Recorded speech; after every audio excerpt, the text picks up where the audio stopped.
This is a short video for the Australian Ural riders. I guess it's early November.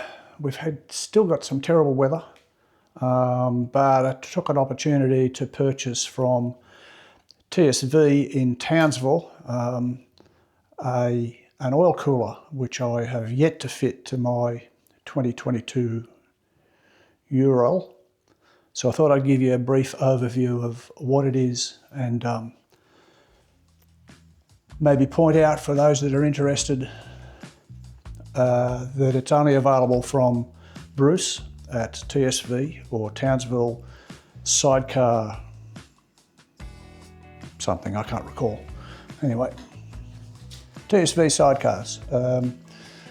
The cost for the unit is, well, for me at least, it was $475 delivered. It comprises a sandwich plate.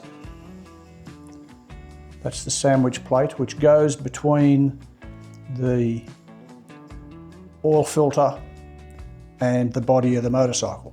You'll notice that there is an O-ring on this side with an outlet chamber and an inlet chamber on each side. The O-ring goes against the motorcycle where the oil ring would the oil filter would normally seal.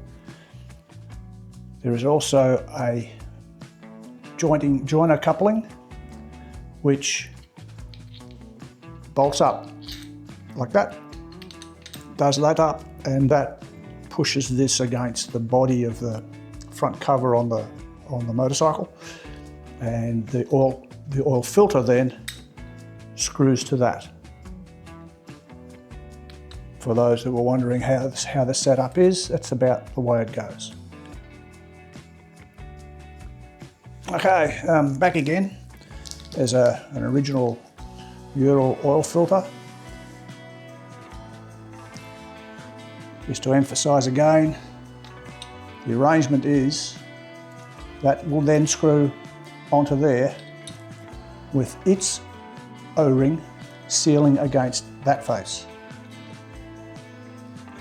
So there's a slight extension of the oil cooler towards the front wheel, the oil filter towards the front wheel, but nothing that is going to interfere with the front wheel mudguard, the front mudguard per se.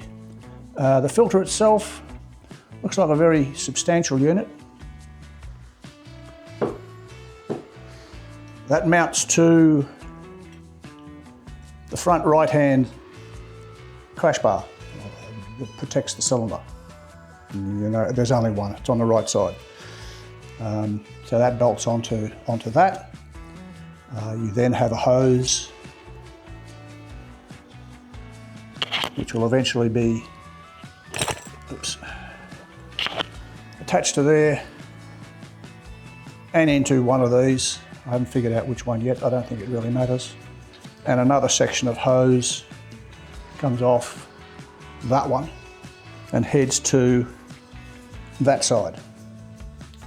So that completes the circuit for the oil to run off into the oil cooler and hopefully reduce the oil temperatures a little bit. Oil coolers are a very contentious issue with Urals, because the early ones had a shallow sump. They also didn't have a high volume oil pump, and the pickup was located rather high in the shallow sump.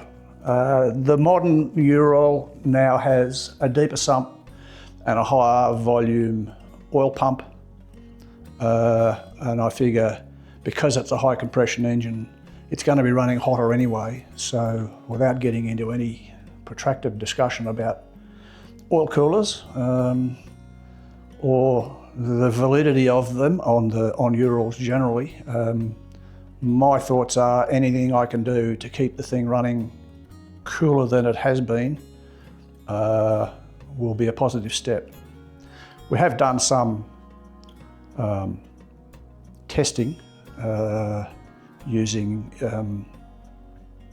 infrared thermometers, and it's definitely there's definitely a proven case that they will run cooler, practically demonstrated on a couple of rides that we've done with people who have fitted them. So anyway, that's it. Just a brief one to let you know where I'm up to. A couple of folks have asked for me to do a video on the installation, but I thought before the installation I'll give you a little overview of the oil filter itself. I could take this time, at this point in time, I'd say TSV sidecars are at Unit 9, 29 Casey Street, Aitkenville. If anyone's interested, Bruce from TSV Sidecars is a long-time Ural enthusiast. His mobile number is 0407 147 247. If you're interested, give him a ring and have a chat with him. He's sometimes a little bit difficult to get a hold of, but once you do, his service is very good. So thanks, Bruce, and thanks everyone for watching. I hope it helps along the way. Ciao.